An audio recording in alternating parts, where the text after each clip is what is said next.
अस्सलाम वालेकुम dear students, कैसे हैं आप सब। उम्मीद है सब बखैर व आफियत होंगे। जैसा कि आप जानते हैं कि हमारी एक्सरसाइज 4.7 कंटिन्यू है और हमने क्वेश्चन नंबर 1 से क्वेश्चन नंबर 8 को डिस्कस किया हुआ है। आज हम क्वेश्चन नंबर 9 और क्वेश्चन नंबर 10 को डिस्कस करेंगे, क्योंकि इसमें है find square root division method. याद रहे हमारा टॉपिक क्या चल रहा है, स्क्वायर रूट डिवीजन मेथड हम फाइंड आउट कर रहे हैं। तो इसमें क्वेश्चन नंबर 9 और 10 तक एक तरह की एक टाइप में मैं इसको डिस्कस कर रहा हूँ। फिर जो अगली टाइप आने वाली है क्वेश्चन नंबर 11, 12 और 13, वो एक और टाइप जाएगी जिसमें आपको फ्रैक्शंस वैल्यू गिवन होगी और उनका एचसीएफ निकालना है, sorry square root find out करना है। तो उसके लिए हम अलग से एक वीडियो बनाएंगे इंशाल्लाह। तो अभी हम क्वेश्चन नंबर 9 और क्वेश्चन नंबर 10 को डिस्कस करते हैं। क्वेश्चन नंबर 9 के अंदर गिवन डाटा है 4x की 4 minus 12x cube plus 29x square minus 30x plus 25। हम पिछली एक्सरसाइज में सीख चुके हैं जो हमारा डिवीजन मेथड है स्क्वायर रूट फाइंड करने का। अब हम उसको फर्दर डिस्कस नहीं करते, बस आप जानते ही हैं कि हाँ इसमें थोड़ा सा एचसीएफ को टच मिलता है, एचसीएफ जैसा ही तकरीबन होता है। फ़र्क इतना है, एचसीएफ में आपके पास बाहर डाटा मौजूद होता है, उसको देखकर अंदर वाली वैल्यू को इक्वल लाना होता है डिवीजन मेथड के अंदर। तो यहाँ पर हम क्या करते हैं, जो हमें गिवन डाटा अवेलेबल है पहले तो हम उसको लिख लेंगे। क्या क्या है जी, 4x की 4 है माइनस 12x क्यूब है plus 29x square minus 30x plus 25। सबसे पहले आपने क्या करना है, हाईएस्ट पावर को टारगेट करना है। अब उसके लिए क्या करेंगे, याद रहे हमारे पास बाहर कोई नंबर नहीं है, इसको डिवाइड ख़त्म करना है। कैसे ख़त्म करना है, देखें हमारे पास है 4, हम ये सोचेंगे कौन सा ऐसा नंबर है जिसको उसी से मल्टीप्लाई कराकर 4 बनाया जाए, तो वो होता है 2। ठीक है, जो चीज़ इधर लिखेंगे स्क्वायर रूट डिवीजन मेथड में मैंने आपको सिखाया था, जो चीज़ आप अपने आंसर में लिखेंगे वो इधर भी वही सेम थिंग लिखेंगे। ऐसा कभी नहीं होगा कि यहाँ 3 लिख दें, यहाँ 6 लिख दें, 6 3 द 18 कर दें, ऐसा नहीं होगा। तो 2 2 द 4, साथ में इसका वेरिएबल है x की पावर 4। x पावर 4 लाने के लिए आप क्या सोचेंगे कि x की कौन सी पावर अपने आप से मल्टीप्लाई होकर 4 बनाती है। तो अगर x स्क्वायर हो, जब x स्क्वायर को x स्क्वायर से मल्टीप्लाई किया जाएगा तो x की 4 बन जाएगी। तो ये जी कैंसल, समझ आ गई। तो एक ही टर्म है, एक ही से मल्टीप्लाई होगी, जब 2 होंगी तो फिर दूसरी टर्म से मल्टीप्लाई होगी ना। यहाँ थोड़ी कन्फ्यूजन ये भी हो जाती है कि एचसीएफ में तो हम बड़ी लंबी चौड़ी मल्टीप्लिकेशन करते थे, तो भाई इसमें एक ही टर्म है, एक ही से मल्टीप्लाई हो गई, बात ख़त्म हो गई। अब हम चलेंगे नेक्स्ट स्टेप की जानिब, जो कि अब रिमाइंडर में क्या बचेगा, माइनस का 12x cube and plus 29x square. अब चाहें तो पूरी की पूरी टर्म्स भी नीचे उतार सकते हैं, लेकिन सेकेंड स्टेप में हमें ओनली 2 टर्म्स की ज़रूरत पड़ेगी, वो मैंने नीचे उतार ली हैं। अब अगले स्टेप पर जाने के लिए हम क्या करेंगे, प्रीवियस टर्म के अंदर जो हमने ऐड करना है वही चीज़ जो हमने मल्टीप्लाई की थी 2x स्क्वायर के अंदर, 2x स्क्वायर को ऐड करेंगे। तो 2 + 2 कितना बन जाएगा, 4x स्क्वायर। अब देखें जी, सबसे पहले हमारे पास अंदर डिवाइड में क्या है, माइनस है, तो ऊपर हम माइनस लगा देंगे। 12 है, अवेलेबल कितना है, अब इस वक्त हमारे पास 4 अवेलेबल है। जब हम फर्स्ट स्टेप पर थे तो बाहर कुछ भी अवेलेबल नहीं था, तो अब हमारे पास कुछ ना कुछ अवेलेबल है। तो 4 को 12 बनाने के लिए हम क्या लगा देंगे, 3 लगा देंगे। फिर डेफिनेटली आपके माइंड में ये क्वेश्चन रेज होगा कि आपने तो कहा था कि जो चीज़ यहाँ लगाएंगे वही सेम इधर लगाएंगे, अब तो आपने डिफरेंट कर दिया। डिफरेंट नहीं किया, जो चीज़ मैं ये लगा रहा हूँ ये न्यू थिंग है, न्यू टर्म है, वही सेम टर्म मैं यहाँ लगाऊंगा, याद रखना है आपने। ठीक है, तो देखें अगर वहाँ 3 लगाया तो यहाँ भी 3 ही लगा है, वहाँ अगर 4 लगाऊंगा तो यहाँ भी 4 लगाऊंगा, कोई और चीज़ नहीं लगाऊंगा। तो वो 3 क्यों लगाया, क्योंकि हमारे पास इस बार 4 अवेलेबल था और इसको बनाना था, तो 4 3 द 12। साथ में देखें x का क्यूब है, हमारे पास इधर कितने x अवेलेबल हैं, 2x अवेलेबल है, 1x चाहिए, तो 1x बन जाएगा। अब याद रही इस टर्म का हमारा हिस्सा नहीं है, अब ये 2 टर्म्स मल्टीप्लाई होंगी इससे, तो पहले माइनस प्लस माइनस हो जाएगा, 4 3 द 12, x 1 ये 2 ये x का क्यूब बन जाएगा, प्लस माइनस माइनस प्लस हो जाएगा। 3 जब 3x से मल्टीप्लाई होगा तो क्या रिजल्ट देगा, 9x।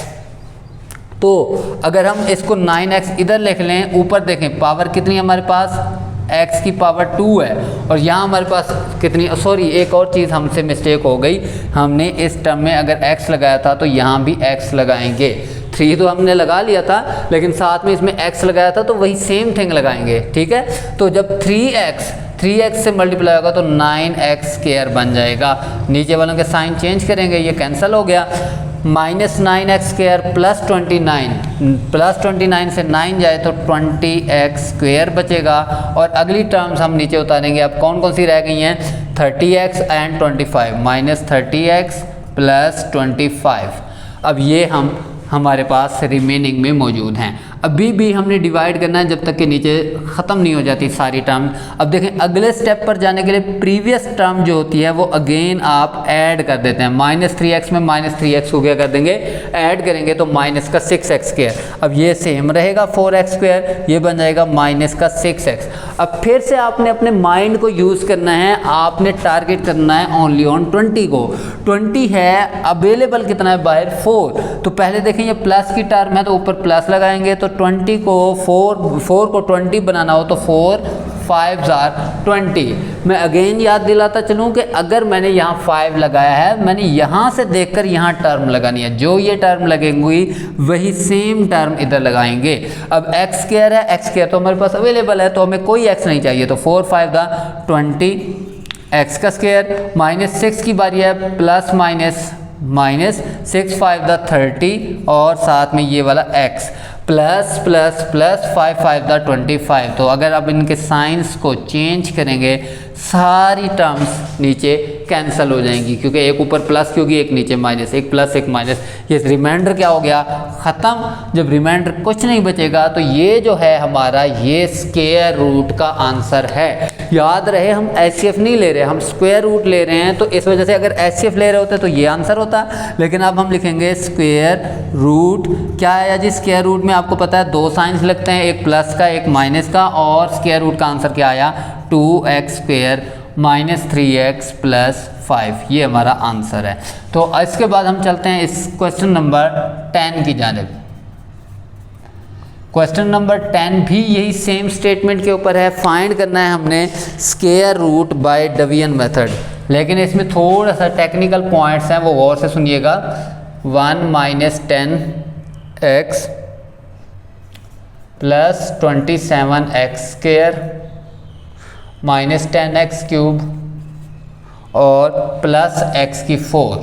तो पिछले लेक्चर में मैंने डिस्कस किया था कि जब भी स्क्वायर रूट डिवीजन मेथड लेना है तो आपने वेरिएबल की पावर का ध्यान रखना है। तो हाईएस्ट पावर से शुरू करना है, पावर 4 3 2 1 एंड देन कांस्टेंट, ठीक है। अब इसकी रीअरेंजमेंट करके आपने इसको डिवाइड में लेकर आना है। क्या है जी, पहले पावर 4 को लिखेंगे, फिर पावर 3 को लिखेंगे, इसमें क्या है -10x³, फिर पावर 1 को पावर 2 को प्लस 27x², फिर पावर 1 -10x एंड लास्ट में का टर्म है कांस्टेंट 1। और 1 का साइन क्या है, प्लस है। साइन हमेशा बिफोर द टर्म होता है, आफ्टर द टर्म नहीं होता, ये याद रखिएगा। अब हम देखेंगे जी x⁴, वही सेम पुरानी बातें कि क्या करना है, ऐसी चीज़ सोचें जिसको उसी से मल्टीप्लाई करवाकर ये चीज़ बनाई जाए। तो x टोटल कोफिशिएंट इसमें कुछ नहीं है, 1 है, तो हमें x4 ख़त्म करना है। तो x² को अगर x² से मल्टीप्लाई कर दिया जाए तो x⁴ बनता है। अब ये साइन चेंज होंगे, ये कैंसिल। अगली टर्म 2 टर्म्स हम सेकंड स्टेप में हमेशा नीचे उतारेंगे। चाहें तो हम पूरी की पूरी वैल्यू भी नीचे उतार सकते हैं, लेकिन वो वेस्ट ऑफ टाइम है। अब देखें अगले स्टेप पर जाने के लिए जो प्रीवियस टर्म हमने यूज़ की थी उसके अंदर वो ऐड करेंगे तो x² प्लस x² 2x² बन जाएगा। अब हमारे पास क्या है जी, -10x³, इसको ख़त्म करना है तो पहले देखें ऊपर माइनस लगाएंगे। 10 को ख़त्म करना है, 2 अवेलेबल है इस बार, बाहर पहले स्टेप में कुछ अवेलेबल नहीं होता, तो इस बार अवेलेबल है तो 2 5 10 होता है। याद रहे जो टर्म यहाँ लगाएंगे वही सेम यहाँ पर लगाएंगे। और यहाँ कितना है, x⁴ है, अवेलेबल कितनी है 2, तो एक x भी चाहिए तो यहाँ भी x लग जाएगा। अब ये 2 टर्म्स इस सिंगल टर्म से मल्टीप्लाई होकर यहाँ रिजल्ट में जाएंगी। तो प्लस -2 5 10x क्यूब बन जाएगा, माइनस माइनस प्लस हो जाएगा, 5 जब 5 से मल्टीप्लाई होगा तो 25x इंटू एक्स का स्क्वायर। नीचे वालों के साइन चेंज करेंगे, सॉरी ये माइनस का था प्लस, ये प्लस का माइनस हो गया, ये कैंसिल हो गया, 10x क्यूब माइनस का और 10x क्यूब प्लस का, minus 25x square plus 27x square, तो 2x स्क्वायर बचेगा हमारे पास प्लस का। अब अगली जो टर्म्स मौजूद हैं माइनस 10x प्लस 1, अब उनको नीचे उतारेंगे। अगले स्टेप पर जाने के लिए हम प्रीवियस टर्म के अंदर वो जो नई टर्म हमने लगाई थी वो ऐड कर देंगे। नई टर्म हमने 5x लगाई थी तो 5x में 5x ऐड करेंगे, तो अब हमारे पास आया है 2x square minus 5 minus 10x, और अब तीसरी टर्म अभी यहाँ लगानी है। अब वो हमारी नीड पर डिपेंड करेगा कि हमारे पास क्या है, प्लस है तो ऊपर प्लस लगा देंगे, 2 अवेलेबल है, एक्स स्क्वायर वो भी अवेलेबल है, तो अब ओनली 1 लगा दें। तो नई टर्म 1 लगाई है तो इधर भी 1 आपको लगाना पड़ेगा। तो अब ये सारी वैल्यू उससे जब मल्टीप्लाई होगी तो 2x square minus 10x plus 1 से आपको पता कोई भी चीज़ मल्टीप्लाई वही चीज़ आंसर होती है। तो ये देखें जी, ये सारे कैंसिल आउट हो गए, तो और हमारे पास स्क्वायर रूट का क्या आंसर बचा, square root is equal to हो जाएगा plus minus x square minus 5x plus 1। तो ये जी हमारा आंसर है इस क्वेश्चन का। तो अब नेक्स्ट लेक्चर में हम सीखेंगे कि अगर स्क्वायर रूट के अंदर डिवाइड में यानी फ्रैक्शन में वैल्यूज आ जाएं, कुछ वैल्यू पावर ऊपर भी होगी नीचे भी होगी, तब क्या होगा, किस तरह स्क्वायर रूट लेंगे, वो हम इंशाल्लाह नेक्स्ट लेक्चर में सोचेंगे। तो तब तक के लिए दें इजाज़त, अल्लाह हाफिज़।